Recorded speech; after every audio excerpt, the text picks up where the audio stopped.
Outro dia alguém me perguntou se eu julgava os meus fetiches. Gente, como é que a pessoa tira isso da cabeça? Você me pergunta, você julga seus próprios...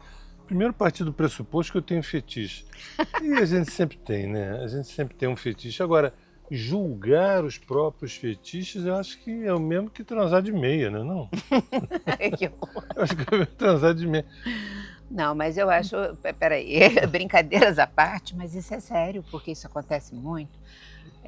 Os casais, muitas vezes, porque vem de todo esse processo repressivo sexual, se tem um fetiche, se tem um desejo que é mais intenso e é meio diferente do habitual, às vezes a pessoa fica com constrangimento de falar para outra pessoa, e isso acontece de montão, Eu sei. né?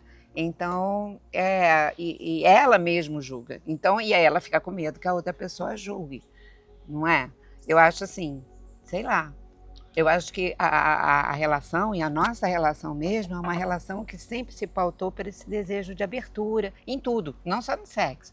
Da gente poder confiar, isso foi sendo construído, de poder trocar o que o imaginário viesse na cabeça, porque um confiando muito, eu acho que no outro, para viver o prazer, para viver a alegria, para viver o gostoso compartilhado, mas isso não é comum. Não, porque uma coisa é você se perguntar por que que eu tenho essa fantasia, essa imaginação, esse desejo. Às vezes um pedaço do corpo, às vezes um sapato, tornozelo, joelho, né? A nuca. É delicioso isso, né? É delicioso. Não poder se perguntar por que esse imaginário, né?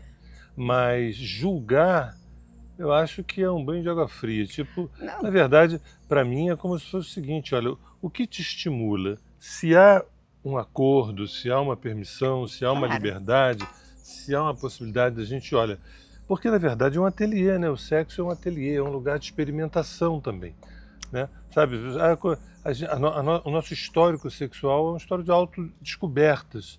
Eu cheguei aqui com uma autodefinição, ao longo de anos, hoje eu me vejo diferente. Cada isso. vez que eu me dispo, que eu me entrego, ou que eu tenho dificuldade de me entregar, ou seja, né, Mas, me dói um pouco a pragmatização da sexualidade, né? Que é a coisa de você cumprir assim um rito do prazer, quando na verdade esse prazer ele tem várias instâncias, né? Várias instâncias de revelação, né? Da gente. sim, e eu acho que o amor, na verdade, ele é esse lugar que a gente pode se libertar das amarras para se descobrir mais e por isso a gente poder compartilhar aquilo que a gente está desejando, sentindo, querendo, sem ficar com medo do julgamento do outro ou da outra, nem ficar com medo porque não se está julgando. Então, mas eu acho que a gente vive um momento que isso ainda não é uma realidade, porque às vezes a repressão eu acho que ainda ela é muito forte.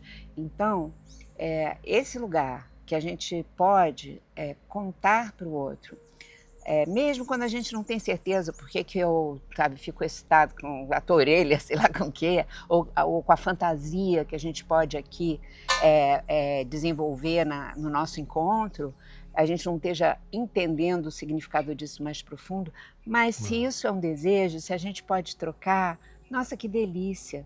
E sai completamente desse lugar que tá, chegou lá, transou, quem teve o orgasmo teve, quem não teve, não teve, ou finge que teve, porque há pouco eu estava comentando, a gente estava conversando também sobre isso, né? Nesse território as mulheres muitas vezes, pela repressão tão reprimido, que não consegue sentir prazer, muito menos falar de fetiche.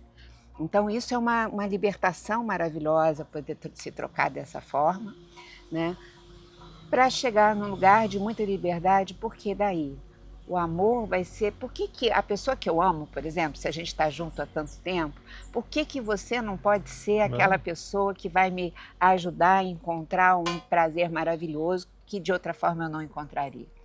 Realizar a minha fantasia, o meu desejo, por que não? Eu acho que essa que é a questão. Eu me lembrei, uma conversa anos atrás, um amigo meu, né, ele estava falando sobre dois fetiches que ele tinha. Um era de transar com a aeromoça.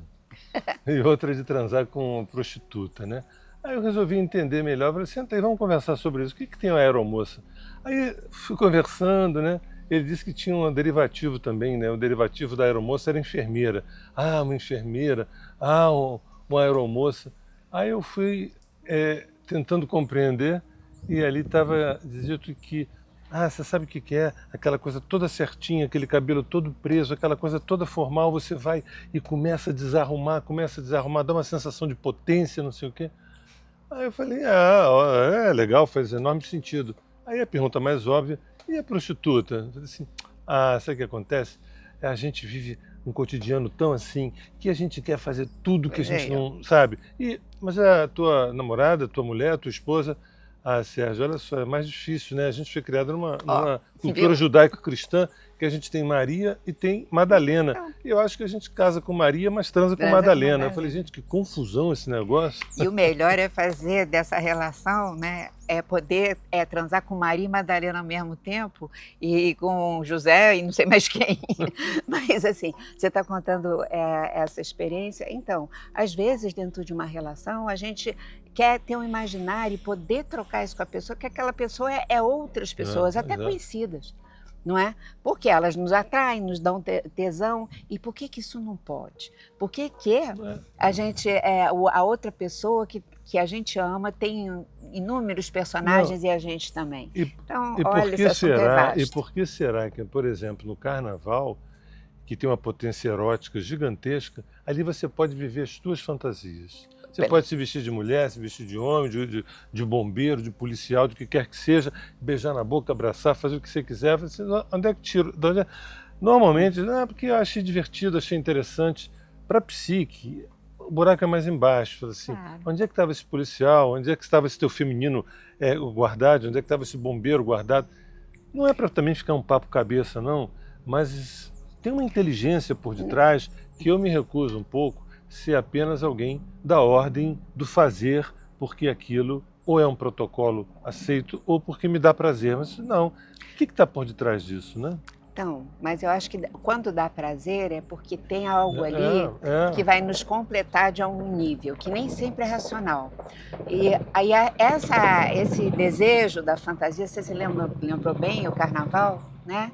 Que a gente vai estar próximo daqui a pouco, é exatamente, sabe? Porque ali a gente pode sair da repressão, de uma forma coletiva e viver de Há uma alguma permissão, forma há o uma que foi permissão. reprimido. E a nossa psique deseja essa liberdade de multiplicidade. A nossa alma não quer que a gente seja aquela pessoinha aqui dentro de um quadradinho, porque a gente tem mil possibilidades junto. E o sexo é aquele lugar maravilhoso que a gente pode se desnudar e trocar essa potência. Né? Que o prazer, eu acho que diz, vai lá, sente vontade disso para te incentivar a ser livre. Eu acho que é isso. Agora, a gente falava de um tempo onde o carnaval eram 3, 4 dias, essa coisa Só toda, aumenta. e é como se fosse a vitória do id sobre o superego, né? A vitória dos instintos sobre o normativo naquele período. E a gente vem reparando que o carnaval vem aumentando, em 10 dias, 15 dias, 20 dias, tem um mês de carnaval. O que que significa isso? Será que a sociedade está dizendo, nós estamos precisando de mais dias para poder honrar uma parte nossa que está reprimida? Mas com certeza.